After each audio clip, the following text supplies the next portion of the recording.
Bonjour à tous. Aujourd'hui, on va mettre de côté la morale et la culpabilité pour parler de biologie, de sciences pures.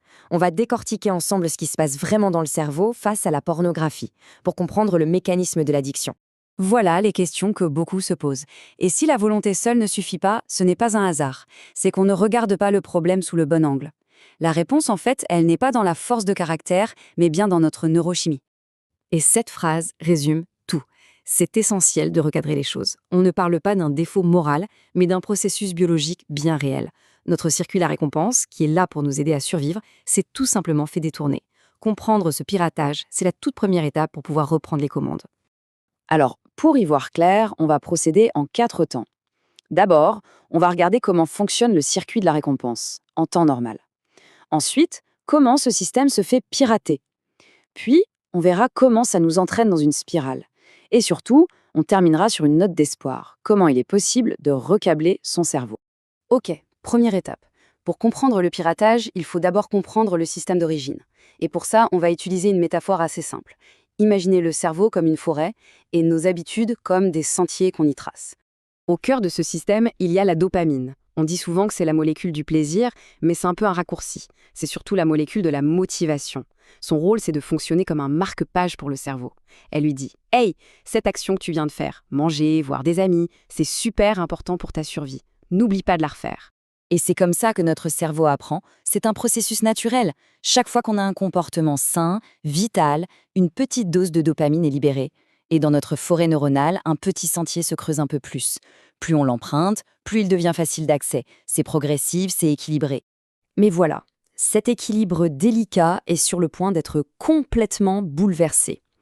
Un super stimulus entre en jeu, et là, notre petit sentier tranquille va se transformer quasi instantanément en une gigantesque autoroute. Le contraste est frappant. D'un côté, les récompenses naturelles. Elles demandent un effort, elles sont progressives. De l'autre, la pornographie. C'est l'accès instantané, une nouveauté qui ne s'arrête jamais et une variété infinie. Tout ça, ça provoque un véritable déluge de dopamine, bien au-delà de tout ce pourquoi la nature nous a préparés. Et face à cette explosion, notre cerveau primitif, lui, il ne fait pas dans la dentelle. Il interprète ce pic massif de dopamine comme le signal de survie le plus puissant qu'il ait jamais reçu de sa vie. Il ne voit pas la différence, il ne voit que l'intensité du signal. Pour lui, c'est simple, c'est vital. Et la conséquence, c'est que le renforcement n'est plus du tout graduel. En une seule fois, ou presque, ce qui était un chemin à peine visible est devenu une autoroute à 6 voies, une voie rapide neuronale. Et bien sûr, cette nouvelle route devient le chemin de la moindre résistance pour le cerveau. Forcément, une telle autoroute, ça a les conséquences. Une fois qu'elle est construite, elle enclenche une spirale vicieuse, celle de la tolérance et de l'escalade. Le cerveau est une formidable machine d'adaptation. Alors, face à cette stimulation excessive et constante, il fait quoi? Il se protège. Il se désensibilise en réduisant le nombre de ses récepteurs à dopamine. C'est ça la tolérance. Le résultat?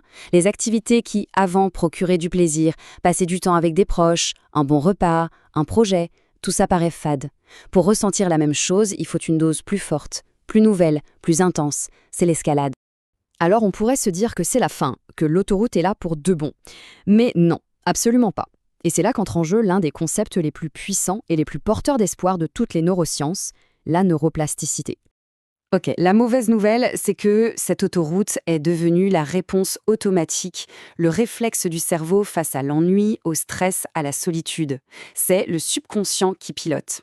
Mais la bonne nouvelle, la vraie bonne nouvelle, c'est que le cerveau est malléable. Une autoroute qui n'est plus du tout utilisée, et avec le temps, elle s'abîme, la végétation repousse dessus et elle finit par disparaître. Comment faire concrètement? Eh bien, en arrêtant d'emprunter cette autoroute et en commençant, patiemment, à tracer de tout nouveaux sentiers. Chaque fois qu'on choisit une activité saine à la place, faire du sport, avoir une vraie conversation, se lancer dans un projet créatif, on trace un nouveau chemin. Au début, c'est difficile, le sentier est à peine visible, mais à force de l'emprunter, il devient une véritable alternative. Et c'est vraiment ça qu'il faut retenir.